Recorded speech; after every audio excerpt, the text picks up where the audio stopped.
Good afternoon. Good afternoon.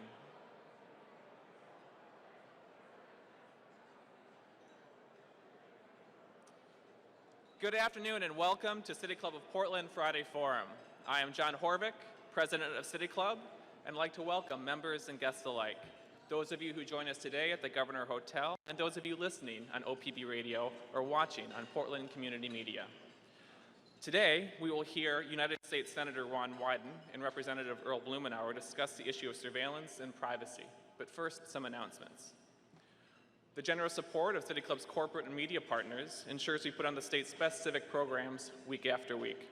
I'd like to thank our media partners, including Oregon Business Magazine, and today's special Friday Forum's corporate sponsor, M Financial. We want to thank M Financial for their generosity. Our sponsors beginning September 6th for the fall season will be Iberdrola Renewables, Perkins Coie, Portland General Electric, and Providence Health and Services. We are grateful for your support and commitments to City Club's mission. Please join me in a warm round of applause for all of them.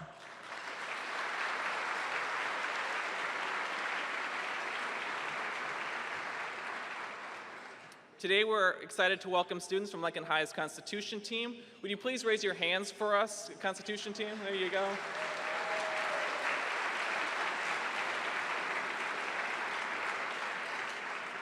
Thank you for being with us here today, and we're expecting a smart question from that table. We'll resume our regular Friday Forum schedule on Friday, September 6th, when we debate the Oregon Convention Center Hotel proposal. Also, we have extended the deadline for the water and sewer study we are launching till next Monday. You can learn more about City Club activities, purchase tickets, and become a member on our website, pdxcityclub.org.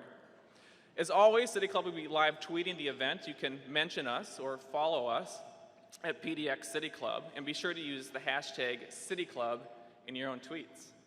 We'll be having a Q&A session with Senator Wyden and Representative Blumenauer at the end of today's program. Members, please come to the microphone to ask your questions. And for all our audience participants, please locate the index cards on the center of your tables and write your questions on them during the forum. We will collect them prior to the start of the Q&A. And now to our program. As useful technology expands, so do the threats to individual privacy and liberties brought about by the misuse of that technology. Recent disclosures by the National Security Agency, how it collects information and from whom, have raised difficult questions about whether we are protecting our liberties while ensuring security. For years, Senator Ron Wyden and Representative Earl Blumenauer have raised concerns about the federal government's surveillance and wiretapping programs. Last June, as reported in Rolling Stone magazine and elsewhere, Senator Wyden publicly denounced the government's practice of, quote, vacuuming up the phone records of millions of law-abiding Americans, and he questioned whether the bulk collection of these records really provides unique value. Congressman Blumenauer has also voiced his concerns about the government's collection of personal records. Last year, he gave a speech on the floor of the House of Representatives where he argued against the reauthorization of the FISA Amendment Acts, where he warned that, quote, any apparent gains in security that may be achieved are modest and more than outweighed by the longer-term potential loss of civil liberties and oversight. Our moderator today is Chris Olson, a former president of City Club. Chris has also served as a federal prosecutor, United States Attorney for the District of Oregon, Associate Dean and Professor at the Lewis and Clark Law School, and as a senior counsel to Congressman Earl Blumenauer. It's a pleasure to have Chris back with us today.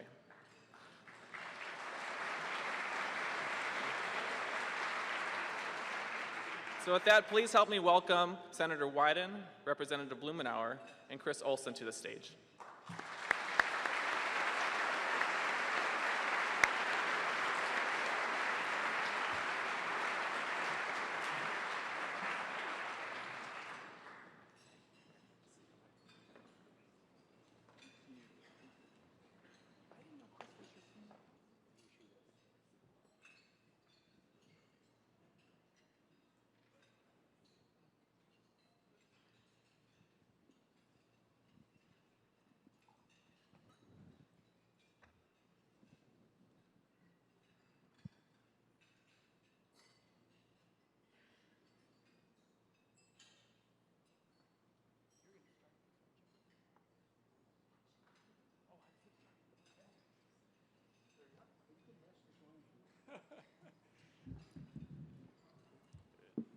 I'm so glad to have a chance to be with all of you, and let me start by way of saying that this is sort of like family day here at the ballpark.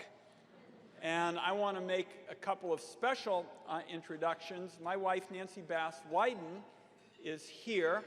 She, along with Michael Powell,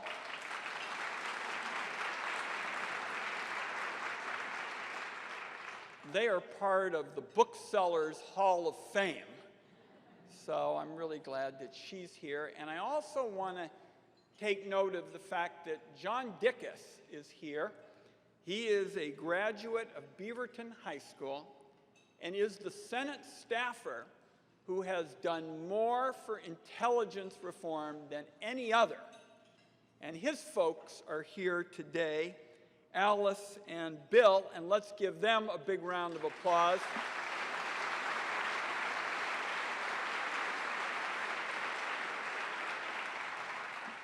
So great to know that the intelligence reform effort is homegrown with the Dickus family. And then, of course, I especially want to thank Chris, who has been in these precincts for a long, long time and is going to be our moderator. And then, of course, my friend and colleague, Earl Blumenauer, who, as you all know, is Mr. Livability when it comes to important policy issues in the Congress. And what you should also know is that Earl was an early supporter of the House reform effort, a vote for that particular cause, and we are lucky to have a privacy watchdog in Congressman Blumenauer representing Oregon's 3rd Congressional District.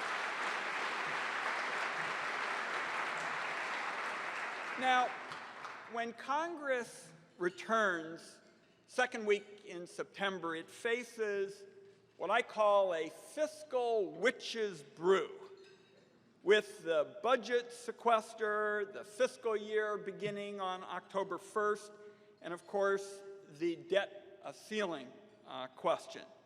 And so that is why the fact that the City Club, and this, Sam told me this is a record audience, folks, 350 people. The fact that the City Club has recognized that this is a unique time in American constitutional history is, in my view, an extraordinary service in a generation of service to the people of Oregon. Let's give the City Club a big round of applause for this program.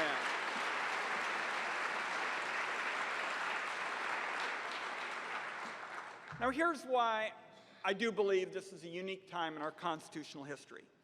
After 9/11, when 3,000 Americans were murdered by terrorists, there was a consensus that our government needed to take decisive action. There was understandable panic, and the Congress gave the government new surveillance authorities with the understanding that there would be more deliberate debate once the immediate emergency has passed. Now that debate, and it seems like it took an awfully long time, has just now started. And because that debate was delayed, in its absence, what has been created, in my view, is an ever-expanding, omnipresent surveillance state that has chipped away at our freedoms without the benefit of making our country any safer. Moreover, the merger of the ability to conduct surveillance into the most intimate details of the lives of law-abiding Americans with the ability to conjure up these exotic legal theories so you can execute the surveillance while having it interpreted by the most one-sided, bizarre court in America creates an unprecedented opportunity to influence our system of government. Now, my guess is it's been kind of hard to keep score on all these recent revelations of the last few months, so I thought I'd just spend my introductory time touching on the three major programs that have now been revealed and are the reason why there is so much concern. The first of those programs, of course, is the bulk phone records collection program. It's carried out under the USA Patriot Act, and it collects millions of phone records of law-abiding Americans on an ongoing basis. I'm of the view that this represents a significant intrusion into the privacy rights of law-abiding Americans. And nobody puts it better than Vice President Biden, who once said, quote, "I don't have to listen to your phone calls to know what you're doing. If I know every single phone call you made, I'm able to determine every single person you talk to. I can get a pattern about your life that is very, very intrusive." Those are the words of the Vice President of the United States at a previous time before his current position. Senior intelligence officials stress that they have rules about those who can access these bulk phone records and when. But this does not erase the privacy impact of secretly collecting Americans' information in the first place, particularly when those rules have been broken as frequently as they have. In fact, in a secret ruling in 2011, the Foreign Intelligence Surveillance Court said, and I quote, "The government-devised and court-mandated oversight regime has been so frequently and systematically violated that it can be fairly said that this critical element of the overall regime has never functioned effectively." And in my judgment, this intrusion on American privacy is particularly offensive because it doesn't seem to be making our country any safer. I've been looking at this bulk phone record collection program for a long time now, and I have yet to see concrete evidence that it is providing unique value on top of what you can obtain already with, for example, the emergency authorities that the government has. So despite this massive collection effort, it really hasn't provided a great deal of useful information, and certainly my view is it could have been obtained without that program. So it's probably not very hard for you to figure out that this will be a special focus of reform in this Congress, and I think there's going to be bipartisan support for reforming it. The second program that's been disclosed is a similar program under which the NSA secretly used the Patriot Act to collect bulk email records. Senior intelligence officials spent years telling the Congress and the court that the program was, in their words, vital to U.S. counterterrorism efforts. I and Senator Udall, in particular, thought that wasn't the case and thought the program was essentially worthless. And we spent years raising concerns about it, and finally, the intelligence agencies couldn't provide evidence of its effectiveness, and the program was actually shut down. This is a big win, in my view, for civil liberties and privacy rights in America. And finally, the last major program that has actually been disclosed involves the collection of Internet communications under Section 702 of the Foreign Intelligence Surveillance Act. This involves the computer system that you've been reading about in the news, known as PRISM, often called the 702 program. And I want it understood, unlike those two bulk collection programs, the one for phone records and the one we were able to get shut down on email, I do believe that the 702 program provides some useful intelligence information. The program, however, is supposed to be targeted at foreigners, but clearly a lot of law-abiding Americans have been swept up in this effort, as you have been reading about. I believe it's possible to reform the program to improve privacy protections without losing its value, and that will certainly be a focus of our efforts as well. Now, you, of course, have been reading about what the executive branch has confirmed this month that the rules and regulations and court-imposed standards for protecting the privacy of Americans have actually been violated thousands of times over the past few years. And people are going to say, well, is this kind of technical, or nobody really meant anything untoward?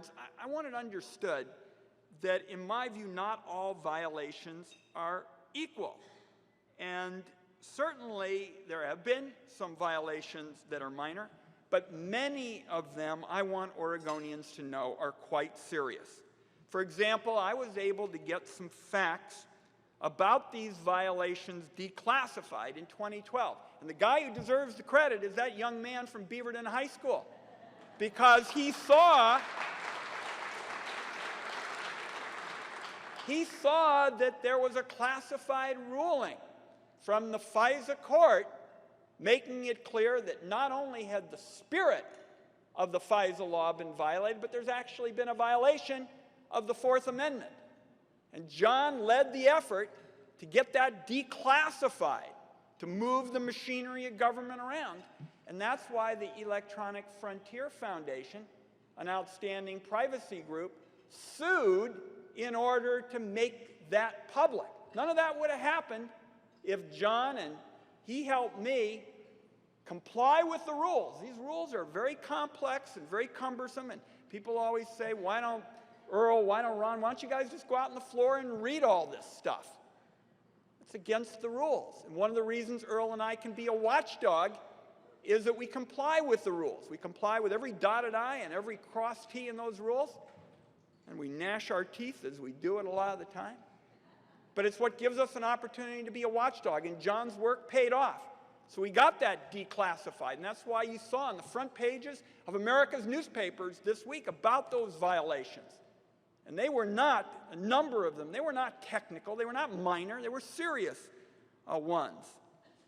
And I'll close by telling you, in my view, what you saw this week, where we got declassified, that court holding that the government had not been straight, not just on one occasion, but on a number of occasions, had misled the FISA court. It is part of a culture of misinformation. And let me be very specific about this, very specific. Not very long ago, the head of the National Security Agency, a general named Keith Alexander, went to a public forum. You can see this all on YouTube. And he said, we don't hold data on U.S. citizens. This is one of the most false statements ever made about surveillance. In fact, this is what led to the extended process where eventually I had to ask General Clapper at a public forum, I essentially had to ask what General Alexander was talking about, because he made another similar comment. You all know what General Clapper said, and he had to apologize for that and correct it as well. But this is not the only set of examples. The bulk phone records program has been described on numerous occasions as analogous to a grand jury subpoena process. That's just not true.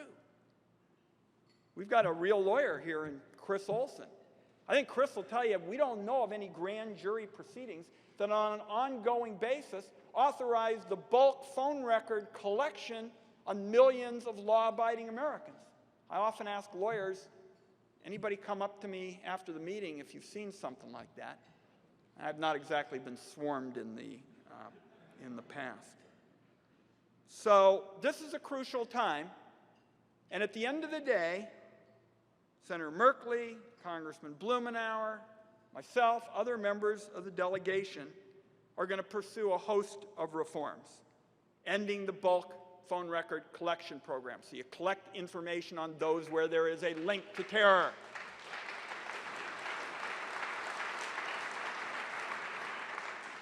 Reforming the FISA court, so you unstack the deck.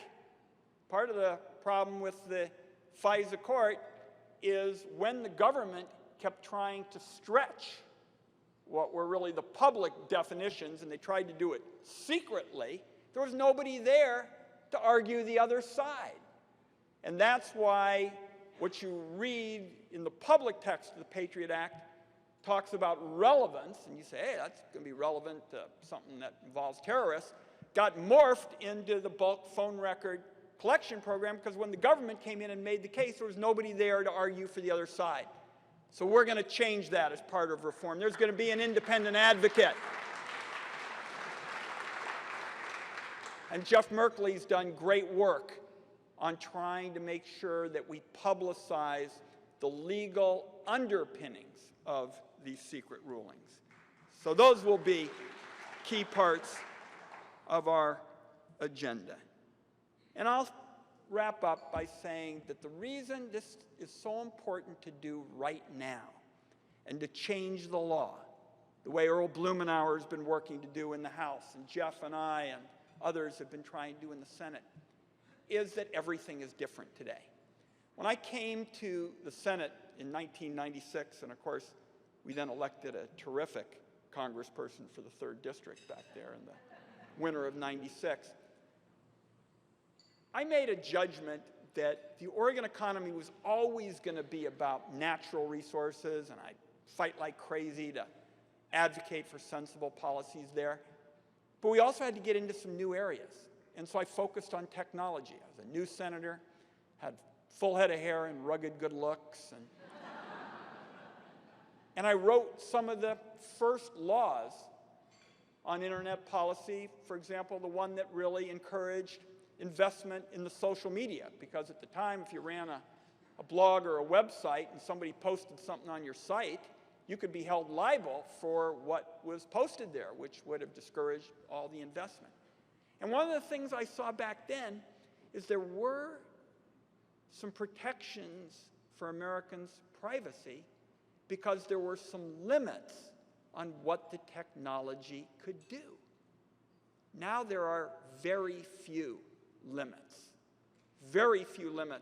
on what the technology is capable of doing, and it's why it's so critical that we reform these laws. And I'm of the view that if our generation doesn't take this opportunity to reform these laws and show America that we can have both security and liberty, we are going to regret it. And Congressman Blumenauer and I aren't going to let that happen. My friend, Earl Blumenauer.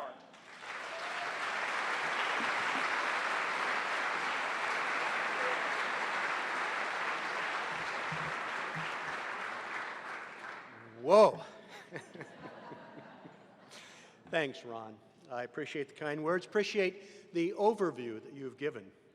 And I must say that I wholeheartedly agree with your comments about the City Club. I've been a member of this organization for over 40 years, and I can tell you, this is an all-star audience.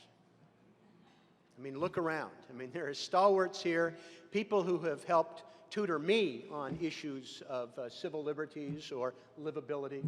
A turnout like this in August, and you didn't even have to cross a picket line. What's the matter with the programming here? Yeah, it's truly an honor. And the students from Lincoln, the Constitution team, we've got to at least get one. I'll try and be brief so we can at least get one question from this team. You know, it's one of the things that is of great pride to me is that I represent the two high schools that alternate the national championships, right? Last year it was Lincoln. This year it's Grant. Who knows what's going to happen this year? But ladies and gentlemen, the city of Portland has won more national Constitution contests than any city in America.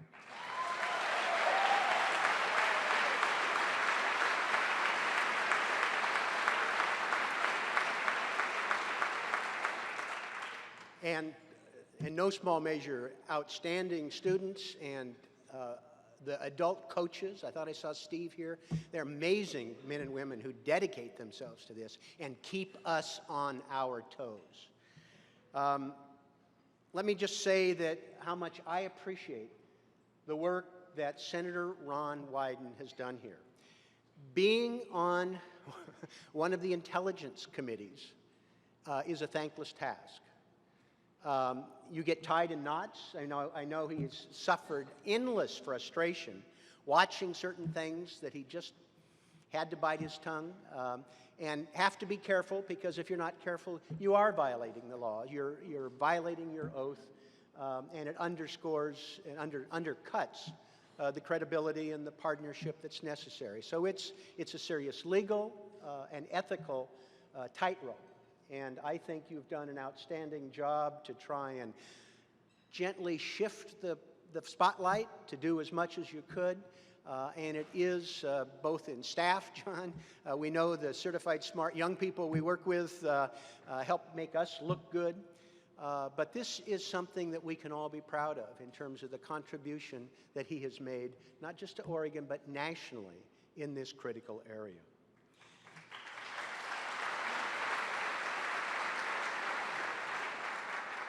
And I'm going to very briefly agree on a couple of areas, touch on a couple more, and then turn it over to Chris, because we really want to engage you with comments and questions. But this system of hyper-secrecy, technical, bizarre lengths that we go into, is, I think, a scandal in and of itself. I mean, that's why I voted against the Patriot Act from the outset. When in the aftermath of 9/11, there was hard work that was done, and I can just speak in the House with the House Judiciary Committee, when you can get Sensenbrenner, Henry Hyde, John Conyers, and Barney Frank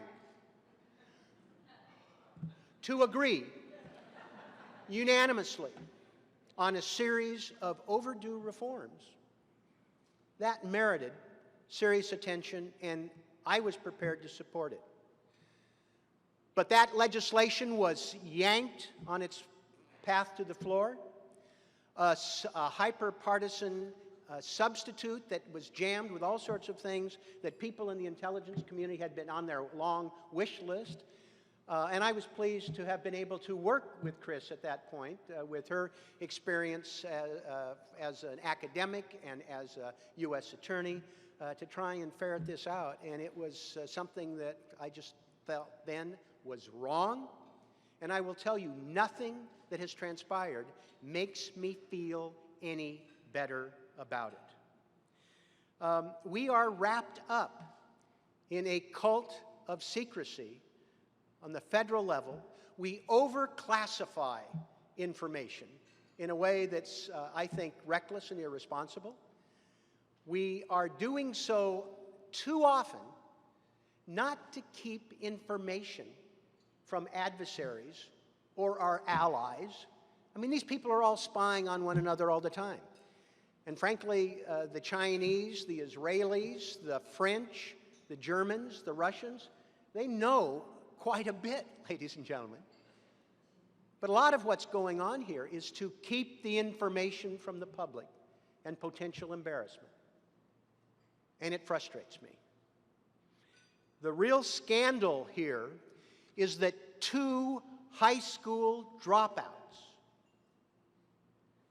at the lower levels of this vast intelligence apparatus could leak information and turn the security world upside down.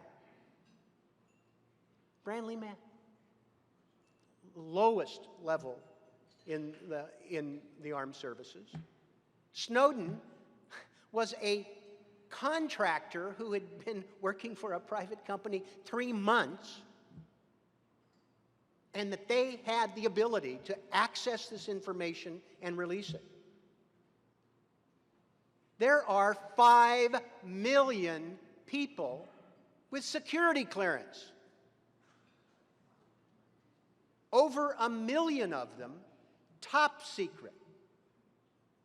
How many reckless, emotionally unstable, venal, spies, I mean, embedded in 5 million people. And we couldn't prevent 2 of the lowest level, as I say, high school dropouts, not on the job for a lifetime, to unleash this chain of events. That should deeply concern you. It concerns me. There's a great series of articles in the Post. It was in a book. Dana Priest talked about this vast establishment. Nobody knows its full extent. We're spending billions of dollars, and Ron said, I think 3 times in his presentation about specifics that he said, I don't think they make us any safer. I think he understated it. I think some of this makes us less safe.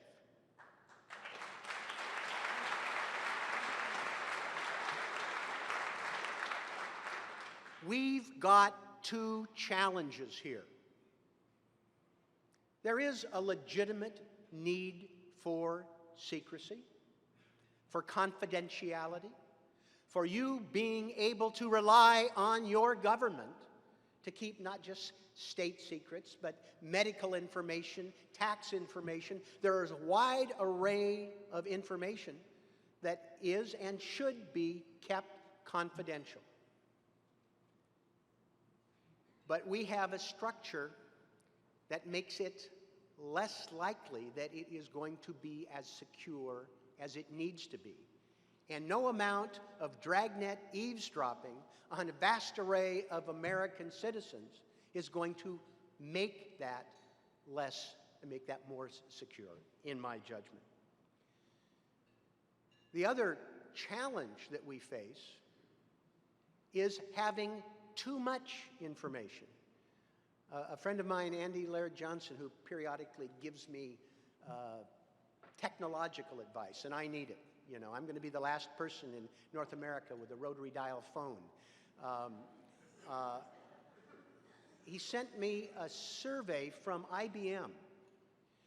90% of the data in the entire world, all the data, has been generated in the last 2 years.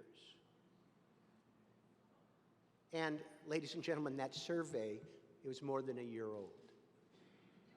So we're having an explosion of information that can be used for good or ill.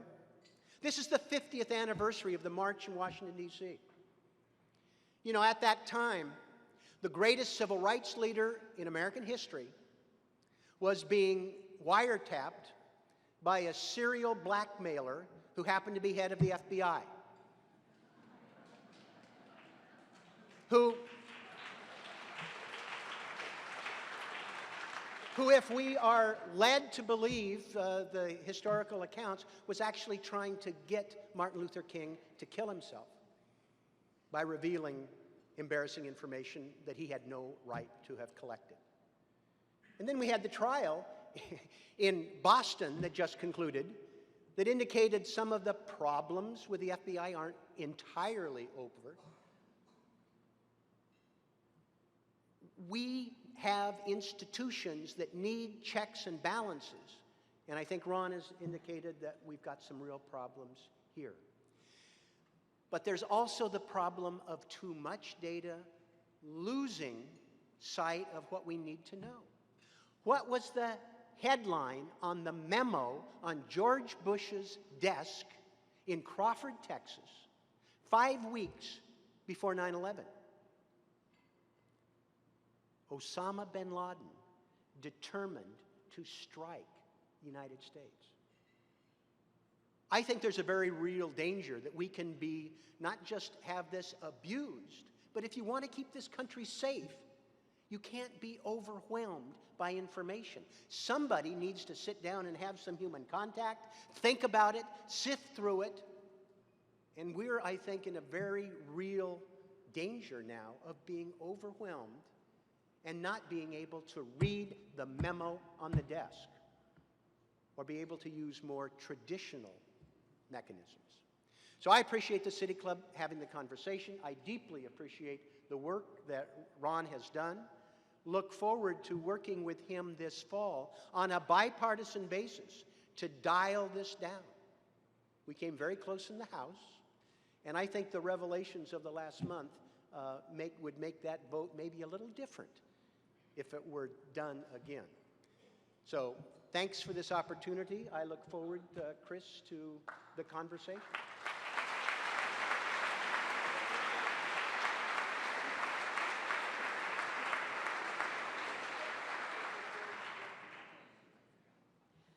So every time there's a leak, we say, uh-oh, we were afraid of that. Yeah, the roof is a sieve, the pipes have lead in them. To set the tone for the question and answer period, I thought that I would begin with a quote from President Nixon, whose tapes were released yesterday. And he's speaking to his White House legal counsel, Chuck Colson, who has just reassured him that he is not going to divulge information from the so-called plumbers operation that was at the heart of the Watergate scandal.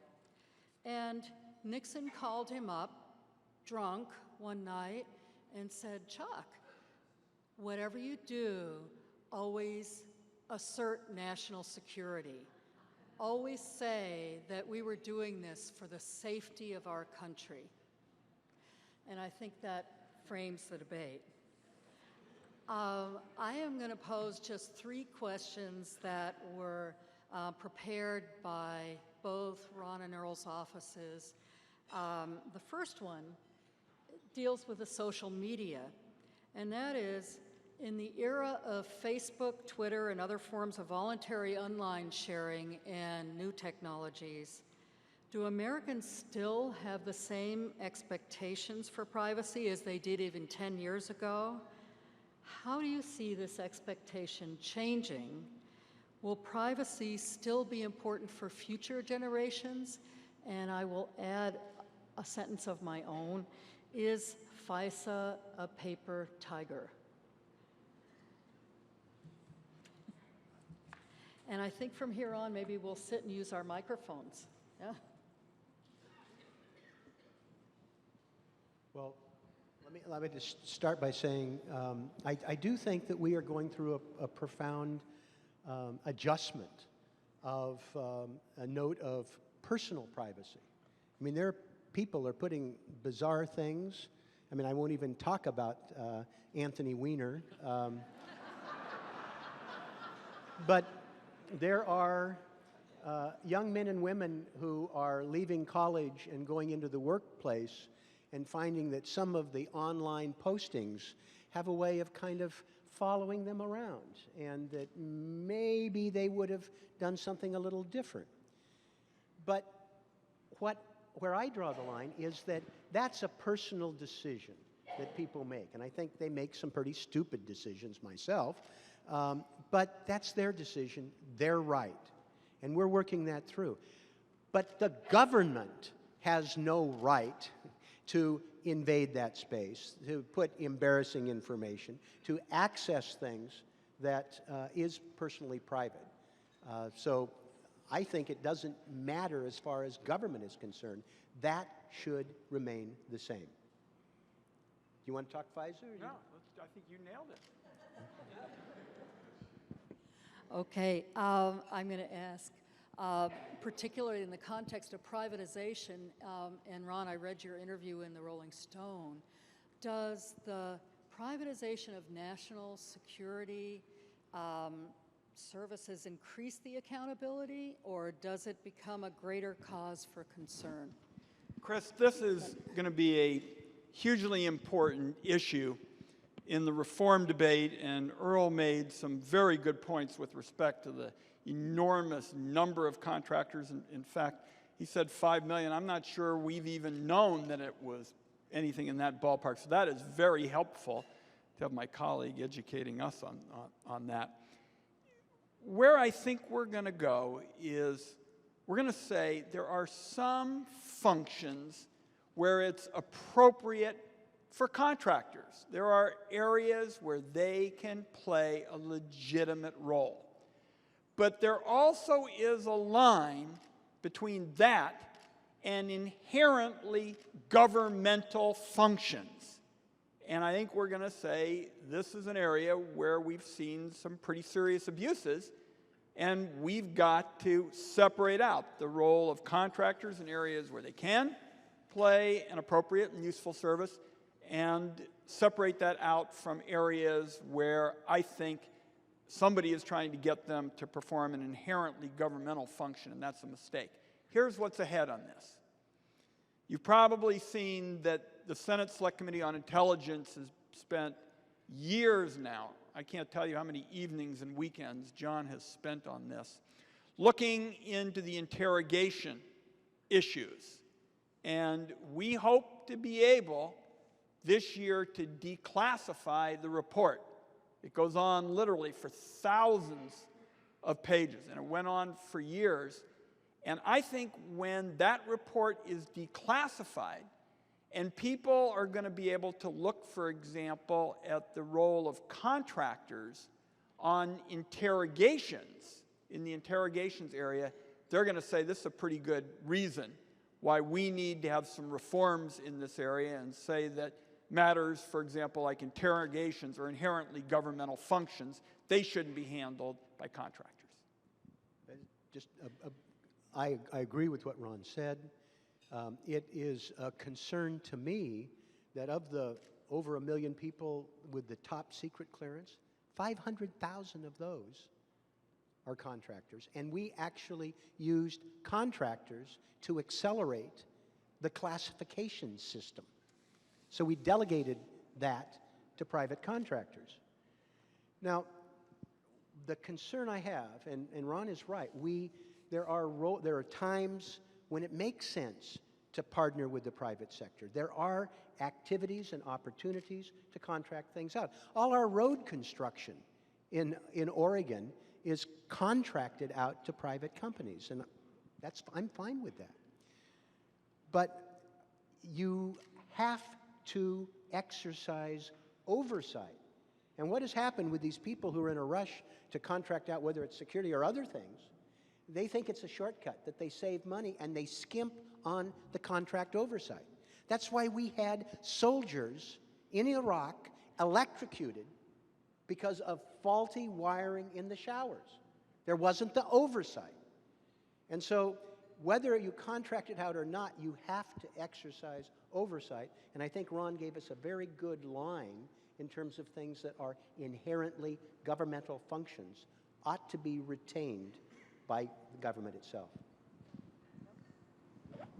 I will end this formal portion of the questioning and then turn it over to Q&A from the floor by just citing a quote from yesterday's New York Times, again ending with Nixon, when he was lamenting to one of his supporters. And he said, you know, isn't it a shame? It's all about a crappy thing that didn't work. Nothing worked. Nobody got a goddamn thing out of it. Damn bugging.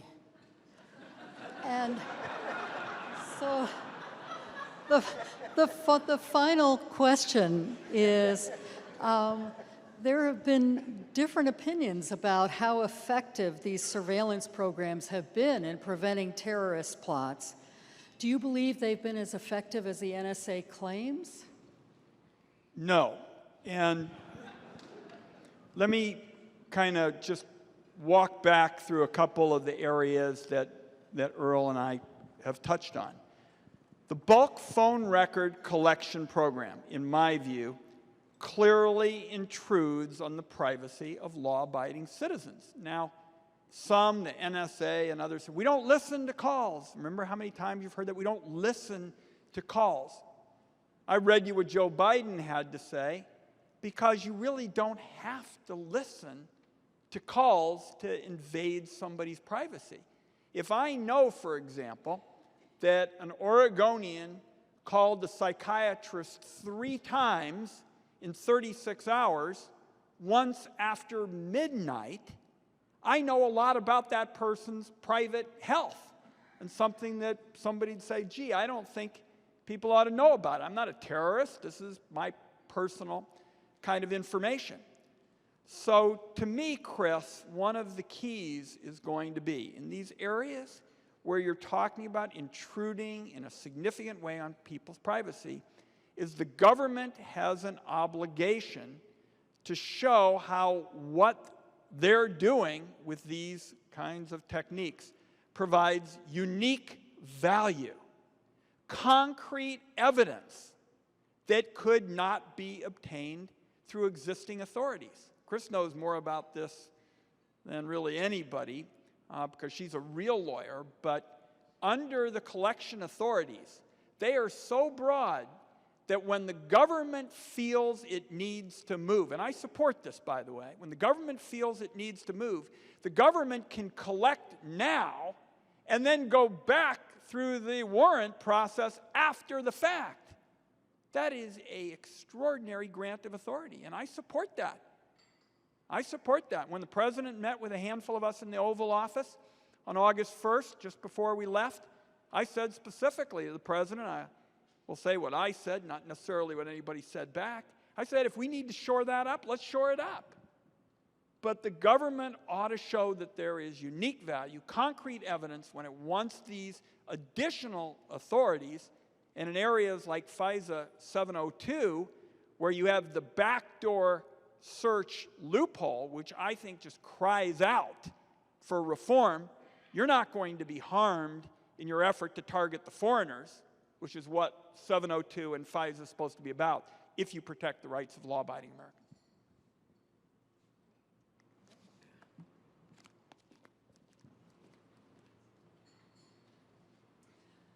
Well, we're now going to open up the question and answer portion of the program. If you have a written question on an index card, please hold it up high so the staff can collect it from you. And we will now begin questions from the audience. As always, we invite members of the City Club to approach the microphone to ask their questions. Asking questions in the Friday Forum is a benefit of City Club membership, and membership... You all out there? We're having trouble seeing you. Oh. Oh, there they are, okay. And membership is open to everyone. So before answering your questions, please identify yourself as a City Club member and ask your question in 30 seconds or less. And I'm going to ask the members of Congress to also respond in 30 seconds or less. No filibusters. So we will begin with an oral question from the floor. My name is Mike Litt. I'm a City Club member. Earl Blumenauer mentioned that there's a culture of extreme secrecy and overclassification, and this can also apply to a major trade agreement that most of you in the audience have never heard of, the Trans-Pacific Partnership. It's been held secret discussions for the last 5 years. There have been some leaks, however, which suggest that this is a major threat to the sovereignty of the United States and other countries, and that it would empower corporations to sue countries that pass laws that interfere with the ability of such corporations to maximize their profits. I wonder if either of you can provide information about this. Is this correct as far as you know? What can or should be done about it?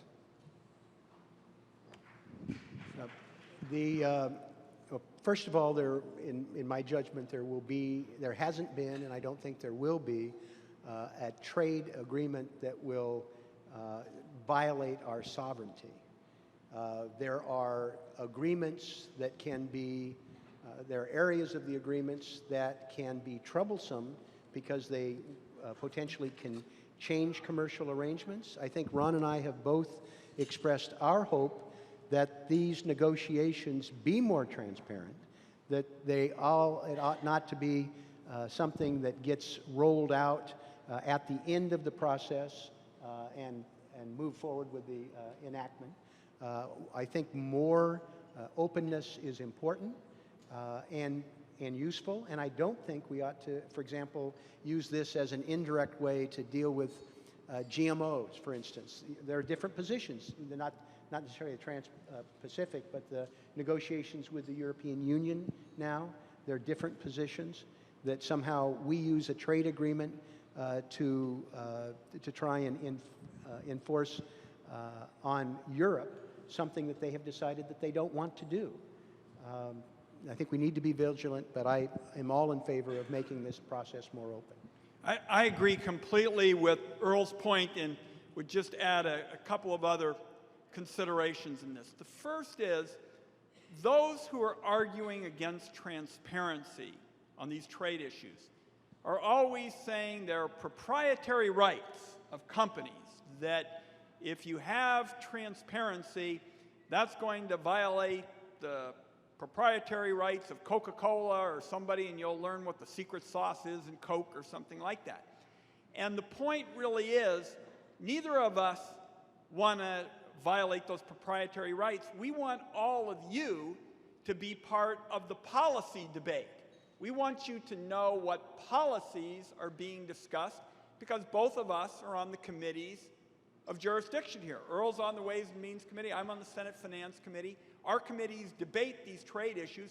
We want you to be part of that debate. So we're not going to invade anybody's proprietary, rights, but we do want you to know about the underlying policies that are being discussed. That's number one.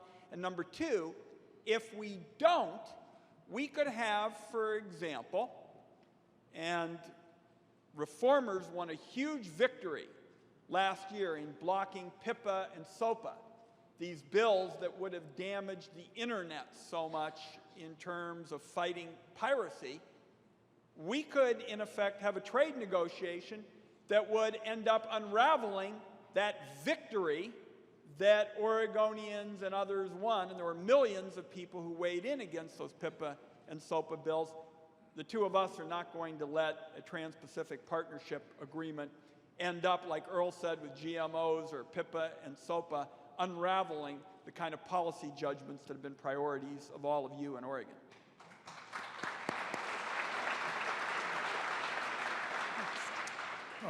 Thank you both for all your work in this area, but I'm going to vent my spleen a little bit. From what you both said, we have been misdirected, misguided, misled, and flat out lied to ever since that tragedy in September of 2001. But more importantly, what has fed that is the endless drumbeat of fear, uncertainty, and doubt that the American people have been subjected to. How do we stop that? How do we get it under control and tell people that they're relatively safe, that they're no more subject to a terrorist incident than they are being hit by a car in Leadstow?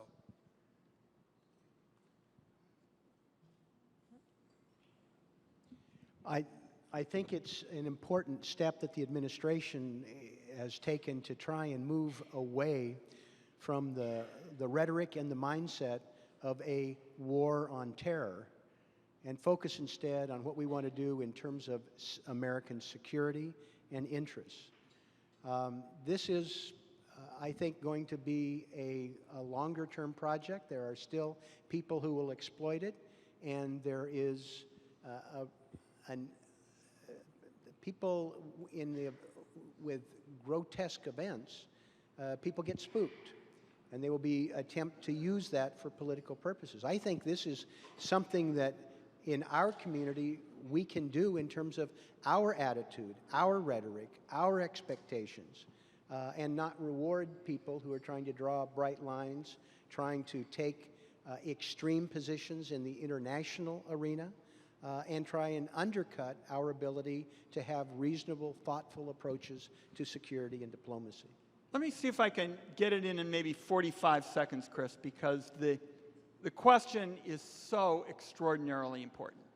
And the reality is every time there is a terror attack, and this was the case in Boston, people come forward and say, hey, what do you want? Do you want to be secure, or do you want these civil liberties that people are running around, talking about? Earl and I are telling you that is a false choice. That is a false choice. And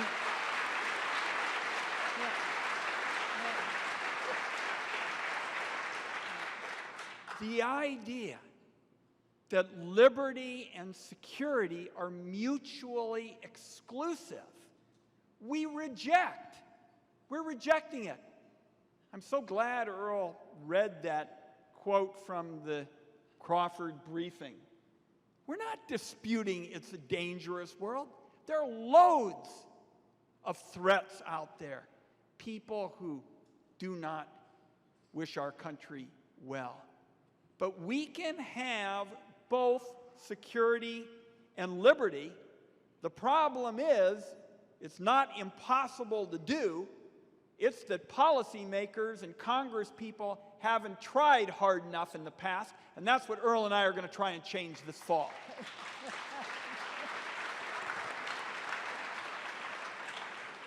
Okay, I'm going to ask a question that was submitted by the Lincoln High School team. Full disclosure, my husband is a coach for the Franklin High School team. Do you believe placing an adversarial system in the FISA courts would be beneficial for domestic privacy? Would it impede the collection of foreign intelligence?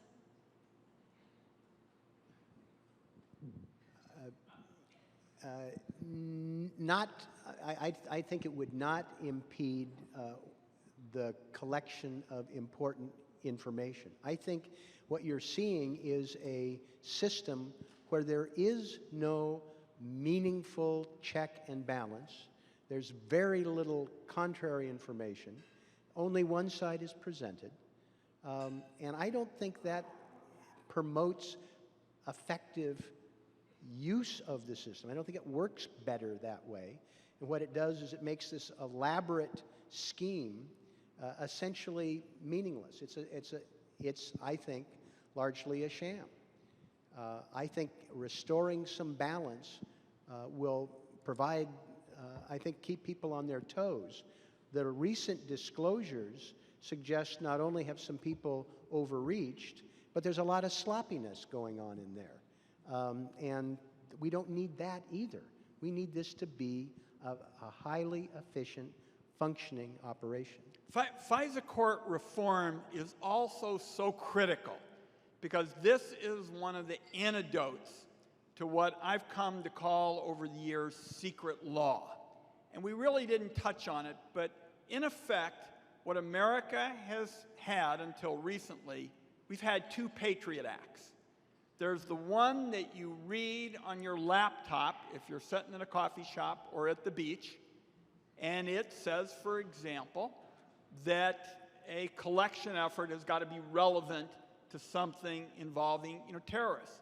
And then you have the secret interpretation of the Patriot Act that you know nothing about. Nothing about. And that's what we have tried for years to address. And now we've got a chance to make sure that there are more diverse views at the FISA court. There's an actual independent advocate at the FISA court, so that instead of the FISA court morphing the version of the Patriot Act that you read into something that I think most Americans think is completely different, the bulk collection of phone records of millions of people, there would have been somebody there to say, this is a big constitutional question.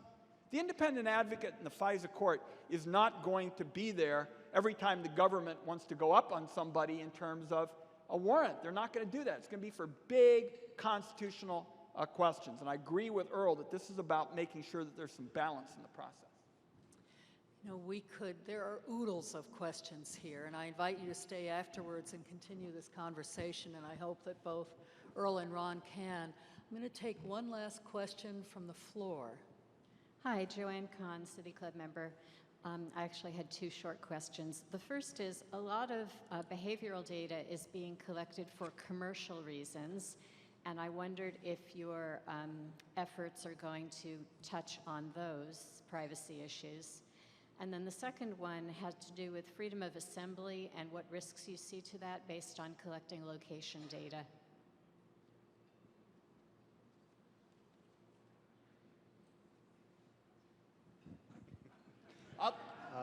I'll do my best after Earl nails it. I mean, okay, I lied.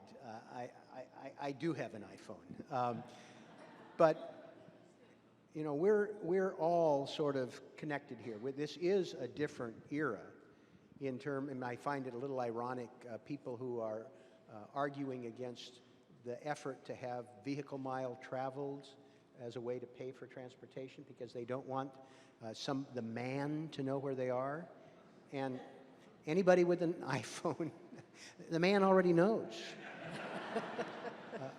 And I do think that there are important issues to be explored and resolved in terms of the commercial harvesting of this data and for people to know who's harvesting this information about you and how it's used, and to be able to provide more protections for people who want to escape that. Thank you very much. But I think that is, in my judgment, it's a separate issue, deserves a deeper dive, but it doesn't undercut at all what we're talking about here in terms of making sure that we stop what I think is an overreach and tremendous potential for abuse. On the first question, with respect to commercial activity and privacy, that's on the non-military side. Senator Pat Leahy, the chairman of the Senate Judiciary Committee, has a bill which I think is a very good one in order to increase privacy rights on the commercial side. And what we're really doing is building on the principle of the consumer essentially decides to opt in to somebody sharing their information. In other words, if you make the decision that you're willing to give your information up, so be it. It's quite something else for somebody to, in effect, steal your information and start selling it. So I think the Leahy bill makes a lot of sense. On the cell phone issue, this is a great one to quit on because this is the next frontier in terms of the debate about how we ensure that there is both security and liberty.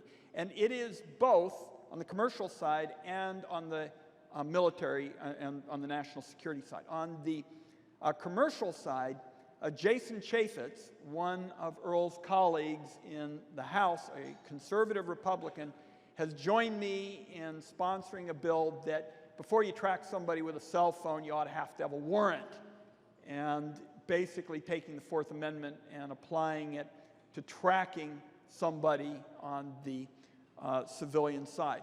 On the military side, John and I have sat through a number of public hearings where the military will not, where the intelligence community will not clarify what its authority is to track Americans with cell phones. And for purposes of my wrap-up, I want you to know I'm not going to accept that as an answer. We are going to stay with it until Americans know what the national security community believes are its rights to track Americans through their cell phone.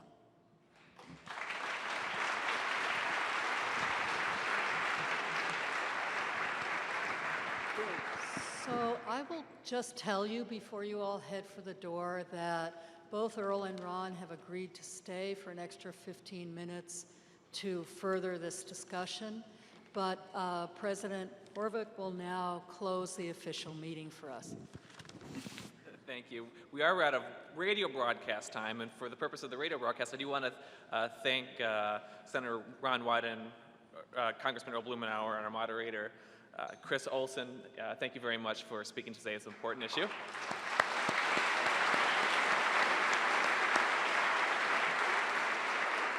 And please join us next Friday, September 6th, for a debate on the Oregon Convention Center hotel proposal. Thank you very much.